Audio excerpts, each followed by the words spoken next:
expect the expected.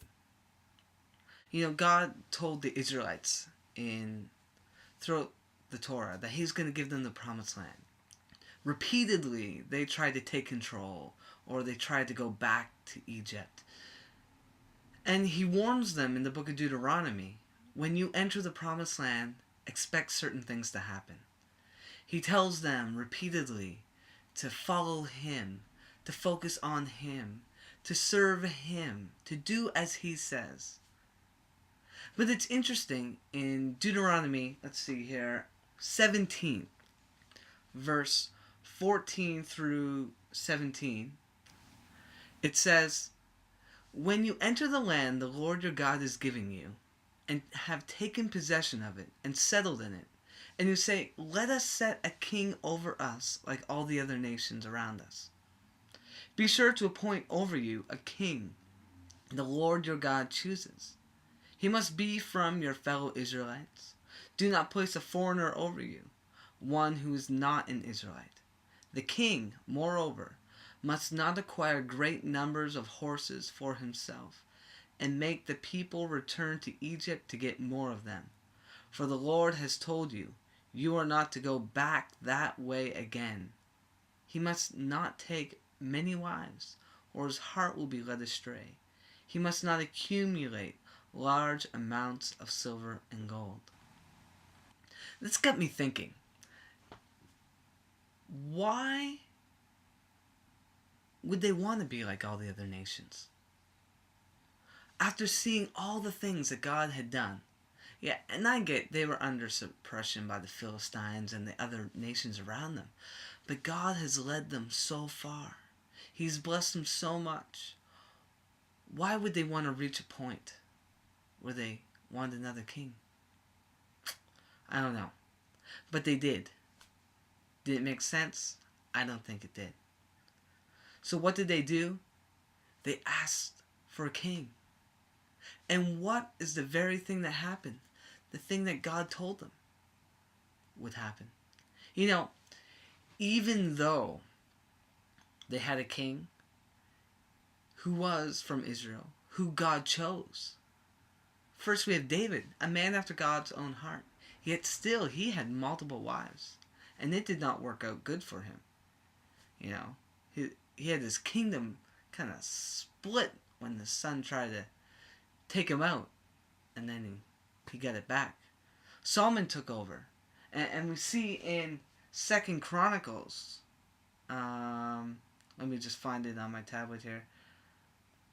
2 Chronicles chapter 1, verse 14 to 17. It says, Solomon accumulated chariots and horses. He had 1,400 chariots and 12,000 horses, which he kept in the chariot cities and also with him in Jerusalem. The king made silver and gold as common as Jerusalem as stones, and cedar as plentiful as sycamore fig trees in the foothills.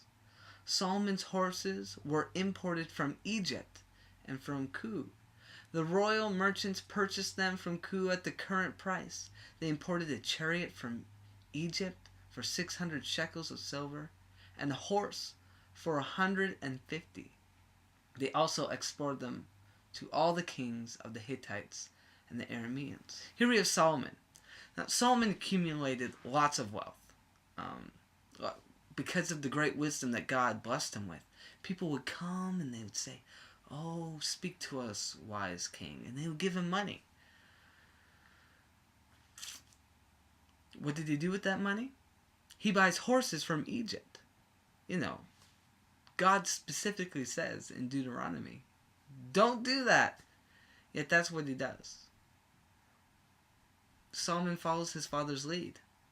And he takes a whole bunch of wives, a whole bunch of concubines. I think the downfall of the kings and downfall of Israel is they not just them wanting to be like everyone else, but it's seeking their own pleasure, not realizing the ramifications of their actions. Look at what happened to Israel after Solomon. You have child after child after child. and take over the kingdoms. The kingdoms become fractured. Many of the kings are wicked. Then you have people like Joash and Josiah, and they rise up and they try and get the kingdoms back following God, only for them to just fall away again. And there's this seeking of pleasure, this accumulation of wealth, this buying the horses of Egypt. Everyone's buying the horses, let's do it. Everyone has a king, let's do it. You know, it reminds me of the story of Onan. If you don't know, Onan was to lay with his dead brother's wife, Tamar. And instead of doing that, he would how do you say this nicely? He would spread his seed on the ground so that if Tamar got pregnant, the child wouldn't be his brother's. Because if he had a child, it wouldn't be his heir, it would be his brother's heir. So he didn't want that. So he wanted all the pleasure, none of the commitment. But it's interesting, Onan's brother was killed because he was so wicked. Onan was killed because of his wickedness. And then you have Judah, who is their father, gets tricked by Tamar to sleep with her. Oh, bad Tamar. Well, Judah slept with her because he thought she was a prostitute. That's not so good. And, you know, it's interesting, the line that you have, and how things might seem to pile on and get worse through the generations. You have Judah, part of the brothers that try to take out Joseph. Who is Judah's father? Israel, or Jacob. Jacob means deceiver.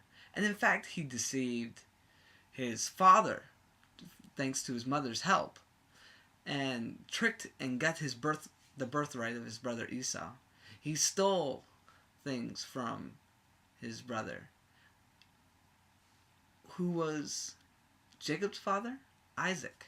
Isaac lied about his wife being his wife. Abraham on 2 occasions lied about his wife being his wife. So, you know, they wouldn't hurt him. It was for his own gain. And I think we see that God in Deuteronomy, he's warning us about what could happen in our lives. What might happen in the lives of those who come after us. It's not just about us. It's about what we pass on. I think that's the important thing when you have the Israelites crossing over the Jordan and they build this monument of stones. And it's about remembering the stones. Hey, Dad, why are those stones there? Well, son, let me tell you. God saved us. In the nick of time, he swooped in and took us and saved us. Remember this God, son. Remember him. I think we need to remember the stones. We need to remember what God has done and what God says. He doesn't say for the kings not to accumulate wealth and not to have horses from Egypt for the sake of it. He sets it for a purpose. Because we see time and time again, when we disobey God, it's not just us who suffers. It's not just our children. But the cycle goes on and on. So my prayer to you is that you live a life of integrity. And though we're not going to be perfect, we need to try. We need to worship the Lord our God with all our heart, our soul, our mind, and our strength. We need to love our neighbor as ourselves. And we need to go into all the world preaching the good news and teaching them to obey. Have a great day. Bye.